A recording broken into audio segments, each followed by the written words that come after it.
So, Jessica, basically, you have a Tracer outfit. I love it. You're Brian's breaking things. breaking things.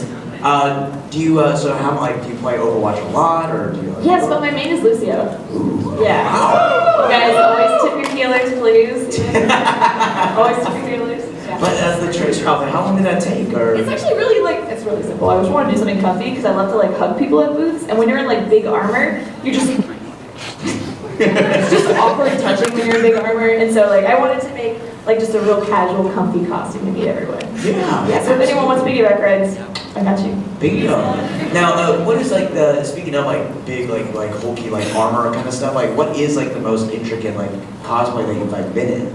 I think my Syndragosa is probably my like favorite big armor right now that I made, and that one took like 2 months to make. I worked Kazacon. Yeah, it was like it was more of like a like you haters, but sorry. What's bleeping out in sign language? Yeah, like bleep. You're like, okay. She's like, She's like, no, we just translate that. Yeah. Our language is love. We never bleep anything out. That's so cool. Other than that, though, what like that on the pendulum swing, there's like really intricate costumes. But like you said, that one's really simple. But what is like the most simple one where you're just like Most simple? Yeah, because. Do you guys know Naruto's Sexy no Jutsu? Yeah. I did that a long time ago. It's literally just like pieces of paper cut out like as clouds. And I was like, yeah, you believe it. This is the most basic costume. Oh my gosh. My simple version would be like The Sims. Oh, that's cute. I like that. Yeah, I'm just. It's simple though because you can wear anything you want, and you just put the little green diamond on, and you don't even have to speak English. That's true. You're just there and I get fights with people. But what do you like with 2017? And it's early in the year, but do you have like anything like after Indiana Comic Con? Are you gonna do anything crazy? So I'm going back to Rooster Teeth to film $1 Million Butt with Barbara and Blaine. I'm really excited about that because they just sent me the script over. We did the what you do is you do a table read and you go back and they dub over with like the crazy things, and I fall out of a lot of ceilings, so I'm excited. Hi. So my question is, how exactly did you get started into cosplay? Like, obviously I knew about the Pikachu thing, but beyond that, like what, I guess, inspired you to start? I have no idea. I honestly, cosplay for me was like, I grew up liking Pokemon, watching Speed Racer with my dad, playing Resident Evil, Tomb Raider, Metal Gear Solid, and it was kind of like a fluke. I heard that conventions existed and that other people kind of like came together, and I went and I dressed up as Sexy Pikachu there, and that was the first thing. And I feel like that moment was such a changing, it was like the pinnacle of my life right now. I wouldn't be here if my friend wasn't like, hey, there's a place where a lot of people like you weirdo, meet up. The question was, so you said there for Ruby. Just kind of curious, what was your experience or any advice for being a voice actor? Experience.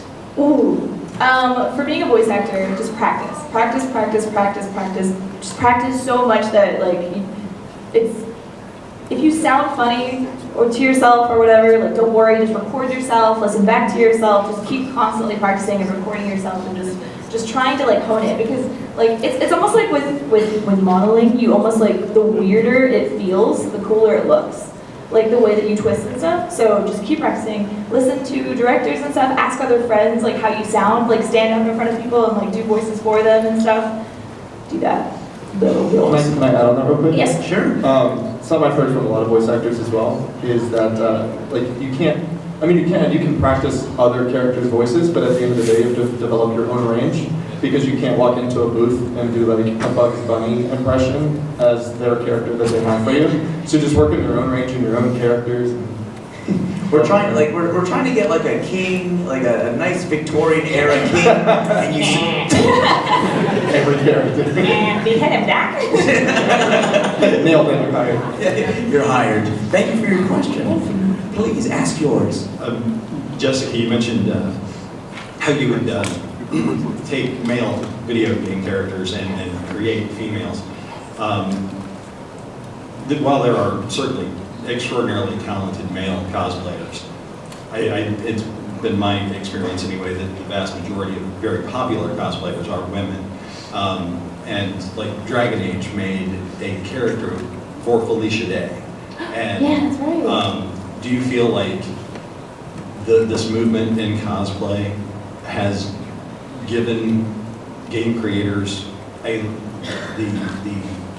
feeling that it's okay to create female leads because, hey, we might get a cosplayer to actually cosplay our character. Absolutely. You give a question. I think there was, yeah, no, absolutely. Apparently, just recently at the Star Wars Celebration panel, Oh, nice. they said that they created some costumes within the new Star Wars movie with cosplayers in mind.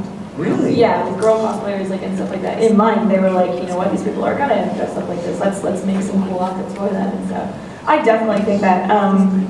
I think just the way that the world is going and the way that this community is progressing. I think game developers are finally jumping on board and being like, oh yeah, duh, like 50% of our users are female. It's like, come on, guys.